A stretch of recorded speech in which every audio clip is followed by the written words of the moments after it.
At first I found the plan was sound and somewhat entertaining. But once begun, the deed now done, my interest started waning. The seed thus sown, the twig now grown, I left them there, alone. Alone.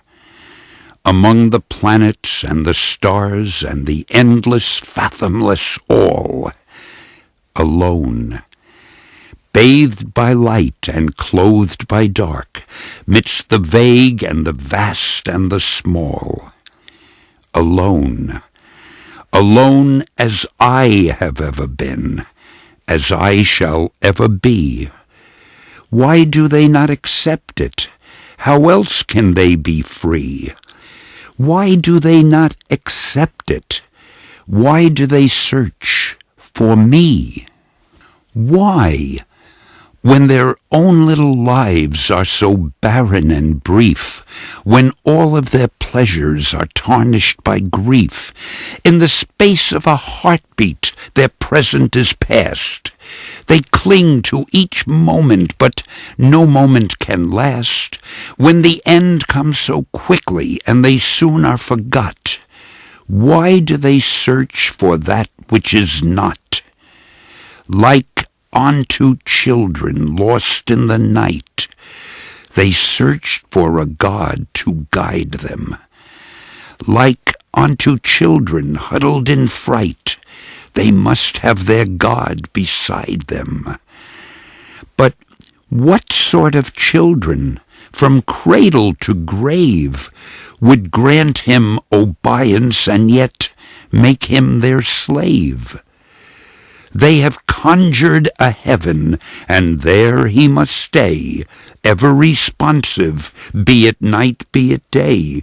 He must love and forgive them, and comply when they pray, ever attentive, never to stray.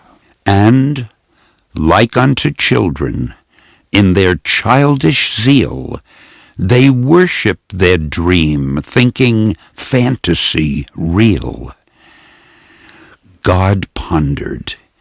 He, the be-all, the end-all, the will and the way, the power, the glory, the night and the day, the word and the law, the fount and the plan, Lord God Almighty, was baffled by man. He was puzzled by the paradox, by the irony therein. If only he could show them, but where would he begin? How to make them understand? How to make them see? How to make them recognize their own insanity? They live for gain, and they strive in vain to circumvent their death. But all their gold and wealth untold won't buy an extra breath. They bestow acclaim and they shower fame on those who rise to power. But those who care, who love and share, are forgot within the hour. They're prone to fight, to use their might for whatever flag they cherish. But those who cry, "To arms!" don't die. Their young are sent to perish. Yes, all unsung, they kill their young, who fall and die, and then they cry. But why? A different house of worship? A different color skin? A piece of land that's coveted, and the drums of war begin? Only death can triumph. There's no place left to hide.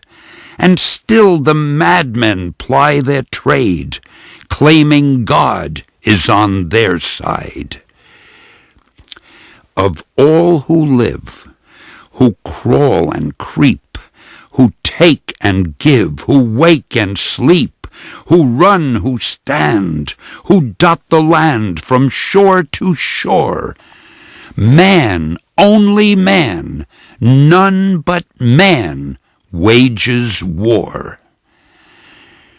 Only man eternally killing, only man infernally willing to concede himself grace to bury his race, only man earnestly praying to his God as he's slaying, and piously saying as the battles increase, he does what he must, for his motives are just.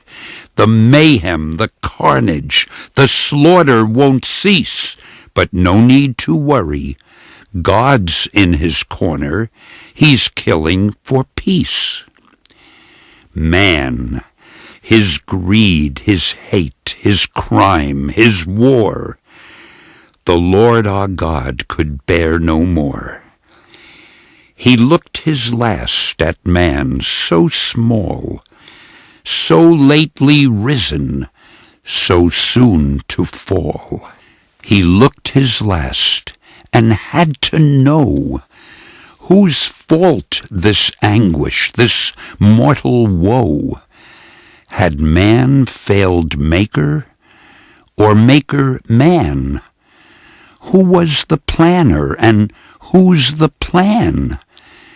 He looked his last, then turned aside. He knew the answer. That's why God cried.